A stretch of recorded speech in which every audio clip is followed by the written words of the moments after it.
Personne qui sait comment les choses se passent dans le pays ne peut dire qu'il y a absence de dialogue social. Personne ne peut le dire. Mais qu'il y ait dialogue social, c'est quelque chose qui devrait se traduire par une absence totale de convulsions, de crise, de revendications et de grève. Oui, j'ai dû vous quitter la dernière fois aux environs de 12h30 pour aller rejoindre mes collègues des transports terrestres, du développement communautaire, de l'urbanisme, pour discuter avec les transporteurs. Parce que nous avions convenu de nous trouver à 13h. J'y étais à 13h moins personnellement. Je me suis assis sur un fauteuil que je n'ai pas quitté jusqu'à 22h30 avec mes collègues. Et nous avons discuté avec les transporteurs, longuement. Très sincèrement, oui, il y a des choses qu'il faut entendre dans les revendications. C'est pour cela que le jour même, un décret a été pris par Monsieur le Président de la République sur la question des corridors, sur la question de la limitation des postes de vérification, sur la combinaison qu'il fallait faire entre les douanes, la gendarmerie, les eaux et forêts, pour minorer, entre guillemets, ce qu'on appelle les tracasseries. Et même à l'intérieur des villes, de pareilles mesures auront cours. Mais ce qui est plaisant dans cette rencontre, honorable député, c'est qu'il y avait à la fois des transporteurs, ça veut dire des patrons, et des travailleurs. Et certaines des revendications qui ont été agitées s'adressaient au gouvernement, mais s'adressaient également au patronat. Et nous les avons entendus sourds du cœur de cette Assemblée. Qu'est-ce qui a été dit? Dans le domaine du transport aussi, le moment était venu d'imposer le travail décent pour que le chauffeur et ceux qui l'accompagnent ne passent pas leur temps à exposer leur propre vie et celle de leurs clients simplement parce qu'ils sont mis dans des conditions intenables. loolu tam ci dëgg la bokk de maanaam barke dem bi ñuy waxtaan ak liggéeykatu transport bi nga xam ne am nañu dayoo ak solo bi nga xam ne fàttali nañ ko fii am na lenn lu ci xaw a feeñ mooy njaatig yi borom ndaamaar yi maanaam oto yi ak ñi ñuy xëyloo ñoom ñëpp ñoo ngi woon ci benn délégation yenn ci revendication yi yëkki foofu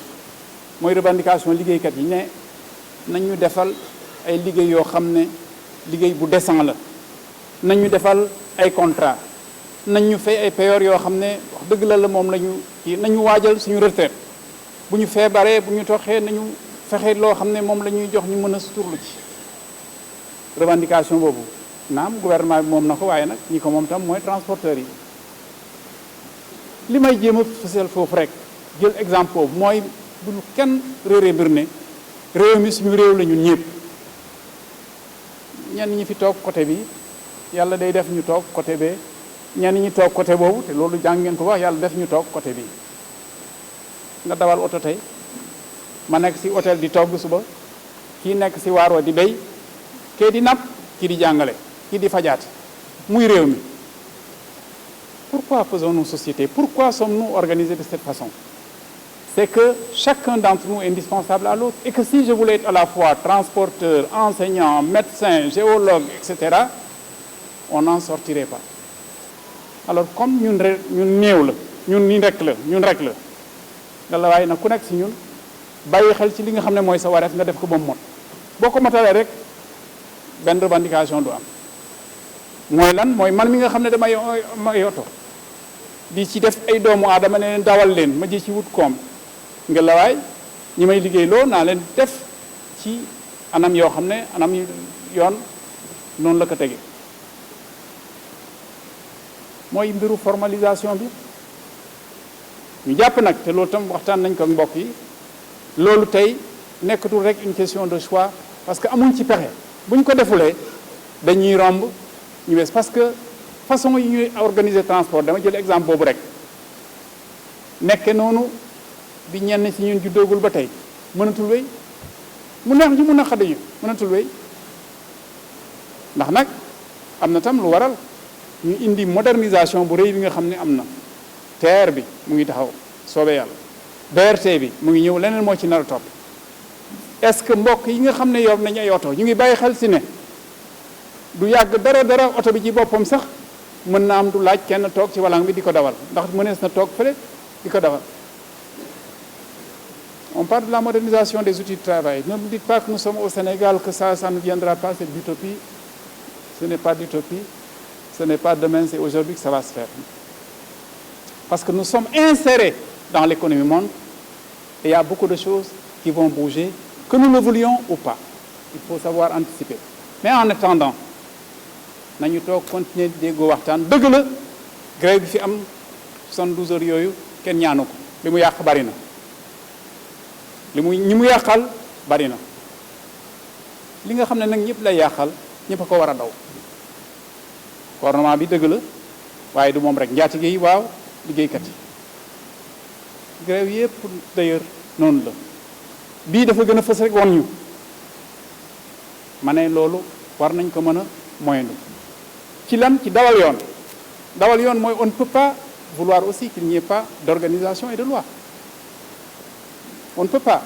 Nous avons dit à foison dans cette enceinte depuis plusieurs jours que notre pays est un pays presque miraculé sous le rapport de la sécurité qui prévaut en son sein. Mais gardons les yeux ouverts. Comment pourrions-nous ne pas effectuer des contrôles? Comment pourrions-nous ne pas regarder qui entre, qui sort? Oui, mais il faut le faire proprement. Ne pas soustraire de l'argent de manière indue à qui que ce soit. Mais si nous affaissons la sécurité nationale, ce qui va se passer dans notre pays, ce sera extrêmement préjudiciable pour nous tous. Autour de cela, il est possible de s'entendre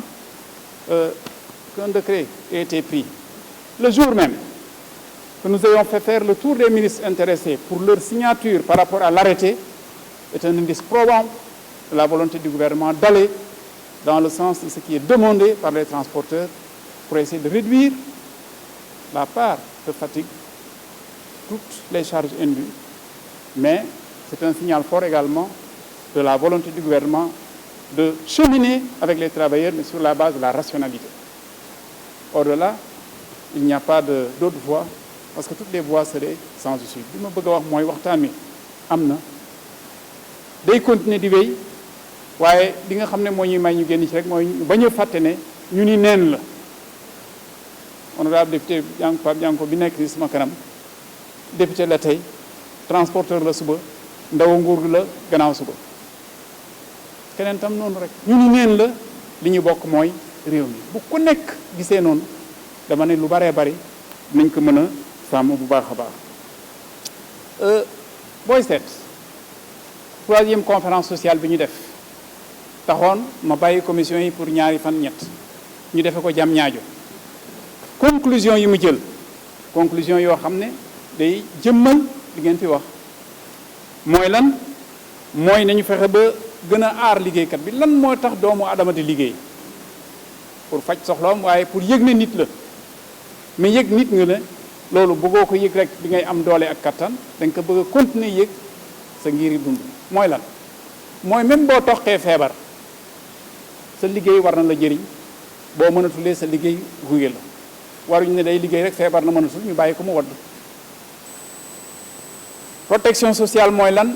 mooy boo demee ba say at mayatu la ngay def li nga doon def bu fekkee ne sax da ngay béy mala da ngay napp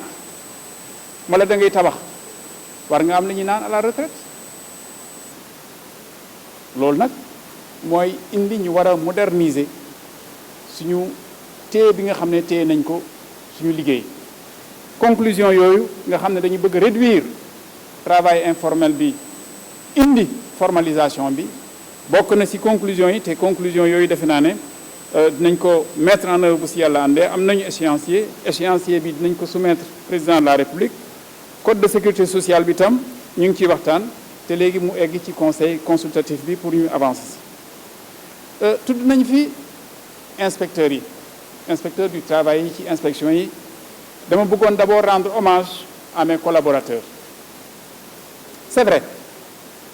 qu'on peut avoir le sentiment du dehors que ce qui est fait est insuffisant. Mais il faut confronter ce sentiment-là à la réalité jàpp naa ne benn inspecteur du travail parce que waa réew mi la du nangu rek nii ci coobareem ñuy toroxal liggéeykat déedéet waaye nag inspecteur du travail comme ministre wala keneen yoon moo ko ŋànk lu ñëw nag dañ koy xool jéem ko teg ci yoon moom sax bu fekkee ne li mu wax doyul ki nga xam ne moom mooy ñëw di indi revendication bi kooku am na benn palier supérieur. J'ai bien entendu ce qui a été fait comme remarque tout à l'heure par rapport au temps de la justice. Mais enfin, nous sommes organisés et nous sommes obligés de respecter quand même les procédures. Nous n'avons pas d'autre choix que celui-là, à moins que nous ne changions. Les pouvoirs de l'inspecteur sont des pouvoirs absolument limités. Ci wàllu protection nañu xam ne ci wàllu licenciement délégué du personnel bi day moom la ñu soumettre à l'autorisation préalable de l'inspecteur du travail maanaam bu dee man délégué du personnel la ki may liggéeyloo bu dee def mu bëgg a dàq balaa mu koy mën a def il faut que mu ñëw wax ak inspecteur du travail bi kooku ne ko waaw mu mën a def bu ko nee déet du ko def yeneen liggéeykat yi suñu code fi mu toll aaru leen ci boobu aaraay bu conflit amee ci wàll woowu li ci des nag mooy souvent inspecteurs yi dañuy jéem a indi ñaari parti yi ñu waxtaan bu ñu déggoo xayrun bu ñu déggoowul nag mbir mi day egg feneen mooy ci tribunal du travail tribunal mooy fi mbaxana nekkee benn li fay jóge nag mën na neex nit ki mën na ko ñàkk neex est-ce que ñu ngi évaluer recommandation yi nga xam ne président prescription yi mu joxe woon ci bi nga xamee ne ñu ngi woon ci xolu pandémie bi nee naa génn guñ ci mais booba am na lu xewoon lan lañ fa def ma ne la première mesure que le président de la République a prise quand la pandémie a commencé à sévir durement chez nous, c'est cette mesure-là qui prescrivait en fait le maintien des emplois et donc proscrivait le licenciement pour motif économique. Et en même temps indiquer que s'il n'y a pas possibilité de ne pas aller au chômage technique, de donner au moins 70% du salaire à l'employé. Mooy première mesure du président jël mesure boobu boo nee mooy bi jiitu le chiffre premier là n'a pas qu'une valeur ordinale, ça a une valeur cardinale. Lan laa bëgg a wax président xët bi mu njëkk a jël ci loi d'habilitation bi mooy yow mi nga xam ne da ngay liggéeyloo nga lawaay bul wax mukk ne mbir mi jafe na da ngay dàq say liggéeykat ngir chômage yóbbu leen licenciement pour motif économique bu ko wax bu ko def nanguwuma nga def ko bu fekkee ne tam mënoo ko téye ba nga xam ne yóbbu nga ko chômage technique jàppal ne da nga ko war a fay foo ko doon fay téeméer nga war ko fay juróom-ñaar fukk ma ne xët boobu la président njëkk a jël njëkk a jël boobu lu mu tekki mooy place bi nga xam ne jox na ko liggéeykat ñu ne ma nag fu ngeen ci toll ci wàllu xayma est-ce que xayma ngeen ko ah kay xayma nañ ko mais n'oublions pas que cette mesure-là avait valeur dans le cadre de la loi d'habilitation que vous avez votée vous-même. Ça a duré un trimestre. Malheureusement pour nous, la pandémie est toujours là. Voilà pourquoi, pour ma part, je m'évertue de rappeler chaque jour à chaque Sénégalaise, à chaque Sénégalais que je rencontre, que nous sommes en période de pandémie. Et qu'il nous faut faire attention. Loo xam ne ci ñetti weer la président waxoon mu ngi wéy léegi ñu ngi ci ñaari at te génnaguñ ci ñu ngi ñuy tuddal beneen variante bu ñëw boo xam ne kenn xamul lu mu nar a indi lan la ñu war a def mooy fexe ba mu bañ a dikk mbaa bu duggee ñu bañ ko may porox ndool boo xam ne dina gën a law ndax nag bu fekkee ne kii liggéeyloo yor hôtel avion yëpp téye nañ leen dematuñu kenn ñëwatul mu am njaboot di koy liggéeyloo war leen fay mën na metti de un hôtelier qui dépend donc des personnes, n'est-ce pas, qu'il héberge, qui reste pendant 6 mois, 7 mois, 8 mois, 1 an et demi, sans avoir maintenant des visiteurs, et qui a des charges, si nous continuons à lui dire, payez vos salaires, payez-les tels quels, faites comme si rien ne s'était passé, se poserait le problème de savoir comment une telle décision pourrait être matérialisée.